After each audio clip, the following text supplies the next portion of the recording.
प्रत्येक मनुष्य के जीवन में ऐसा क्षण अवश्य आता है जब सारे स्वप्न, सारी आशाएं, सारे दृश्य ध्वस्त हो जाते हैं, जीवन के सारे आयोजन ही बिखर जाते हैं। एक और धर्म होता है और दूसरी ओर सुख। इसी को धर्म संकट कहते हैं। जब धर्म का वहन ही संकट हो और धर्म का त्याग ही सुख हो।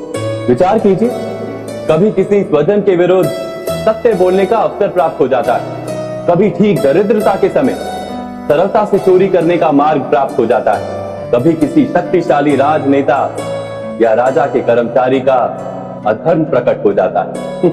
सबके जीवन में ऐसी घटना बनती ही रहती है। अधिकतर लोग ऐसे किसी क्षण को धर्म संकट के रूप में जान ही नहीं पाते। हमें किसी प्रकार के संघर्ष का अनुभव ही नहीं होता।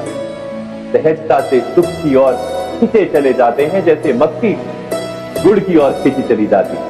वास्तव में धर्म संकट का क्षण ईश्वर के निकट जाने का क्षण होता है। यदि हम संघर्षों से भयभीत ना, सुख की ओर आकर्षित ना, अपने धर्म पर दृढ़ रहे, तो ईश्वर का साक्षात्कार दूर नहीं। पवन से युद्ध करने वाला पत्ता यदि पेड़ से गिरता है तो भी आकाश की ओर उठता है।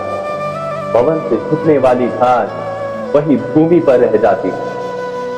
अर्थात धर्म संकट से यदि हम संकट को ही टाल दें तो सुख तो मिलता है, जीवन बढ़ता है, किंतु क्या चरित्र नहीं टूटता? क्या आत्मा दरिद्र नहीं हो जाती? क्या ईश्वर से अंतर नहीं हो जाता?